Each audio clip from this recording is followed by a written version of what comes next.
ये वो दिन है जब हमारे तमाम शहीदों ने, देशभक्तों ने, हमारे स्वतंत्रता संग्राम सेनानियों ने भारत माता की आज़ादी के लिए उन्होंने बलिदान देकर ना जाने कितने त्याग कर कितने लोगों की जानें गई, कितनी हमारी बहनें हैं जिनकी मांग सुनी हुई है। माँ से बेटा छिना है, बेटा से पिता छिना है।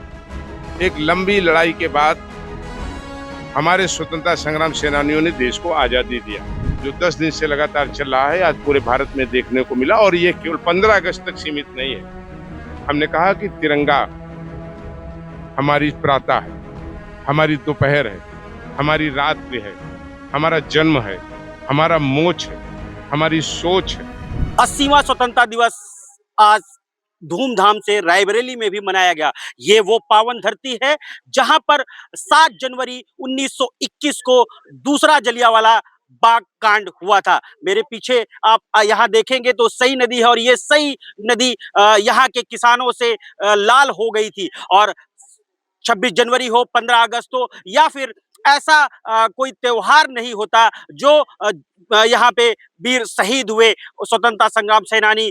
लगभग अगर मैं बात करूं, जैसे मैंने बताया कि दूसरा जलियांवाला बाग इसको कहा जाता है, रायबरेली के 7 जनवरी 1921 को यहाँ पर दूसरा जलियांवाला कांड हुआ था। अब इसी के पीछे, मेरे पीछे आप देख सकते हैं, भारत माता मंदिर है। यहाँ पे तमाम सारे रायबरेली के आला अधिकारी, चाहे वो डीएम हो, एसडीएम हो, सीडीओ हो, एडीएम प्रशासन हो या जितने आला अधिकारी आते हैं वो सब मौजूद रहे। और उत्तर प्रदेश सरकार में मंत्री, कैबिनेट मंत्री मनोज पांडे, उन्होंने आज यहाँ पर शिरकत करी। और देर शाम उत्तर प्रदेश सरकार में ही मंत्री दिनेश प्रताप सिंह ने भी उन शहीदों को जो है दीपदान करके उनको याद किया। और आज मनोज पांडे, कैबिनेट मंत्री उत्तर प्रदेश सरकार ने, उन्होंने भी उनको सम्मानित किया, उनके परिजनों को सम्मानित किया, तमाम सारे बच्चों को सम्मानित किया और अपने देश की गाथाओं को लेकर के उन्होंने बताया। ये वो दिन है जब हमारे तमाम शहीदों ने, देशभक्तों ने, हमारे स्वतंत्रता संग्राम सेनानियों ने भारत माता की आज़ादी के लिए उन्होंने बलिदान देकर ना जाने कितने त्याग कर कितने लोगों की जानें गई, कितनी हमारी बहनें हैं जिनकी मांग सुनी हुई है। माँ से बेटा छिना है, बेटा से पिता छिना है। एक लंबी लड़ाई के बाद हमारे स्वतंत्रता संग्राम सेनानियों ने देश को आज़ादी दिया। और मैं समझता हूं कि भारत में रहने वाले 130 करोड़ लोगों के लिए इससे ज्यादा गर्व का और कोई दिवस नहीं हो सकता, इससे बड़ा कोई पर्व नहीं हो सकता।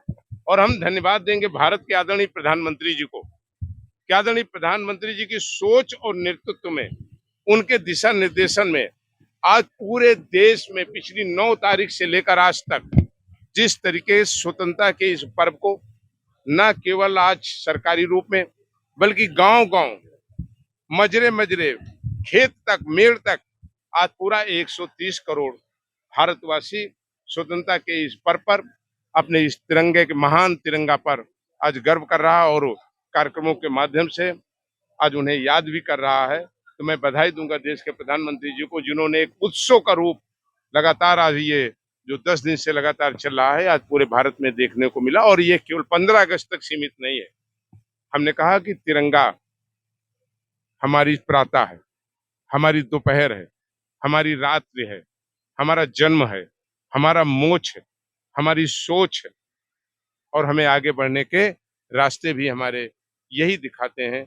इसलिए हम अपने इस तिरंगा को नमन करते हैं और देश के लोगों को, प्रदेश के लोगों को, अपने ऊंचाहार और रायबरेली के लोगों को इस महान पर्व पर बहुत सारी बधाई और शुभकामनाएं देता हूँ। हम तो शायद उस समय नहीं थे, लेकिन हमारे बुजुर्ग और जो हमारे स्वतंत्रता संग्राम सेनानी के जो उनके परिवार से लोग हैं, आज उनको सम्मानित करके बड़ा अच्छा लगा। और साथ ही उन्होंने विपक्ष के ऊपर भी हमला बोला है कि ऐसे जो नेता प्रतिपक्ष राहुल गांधी हैं, उनको कम से कम, अब जो देश से आज देश के प्रधानमंत्री ने कहा है कि नक्सलवाद पूरी तरीके से खत्म कर दिया गया, लेकिन जो दिमाग के नक्सलवादी हैं वो अभी भी अपनी हरकतों से बाज नहीं आ रहे। उसी को लेकर उत्तर प्रदेश सरकार में मंत्री मनोज पांडे ने भी आज हमला बोला है 15 अगस्त के दिन और कहा है कि ये 15 अगस्त हमारे देशवासियों के लिए एक नई मिसाल बना है और आने वाले समय में भाजपा सरकार में और हम प्रगति की ओर बढ़ेंगे। ऐसे ही हमारा देश और हमारे देशवासी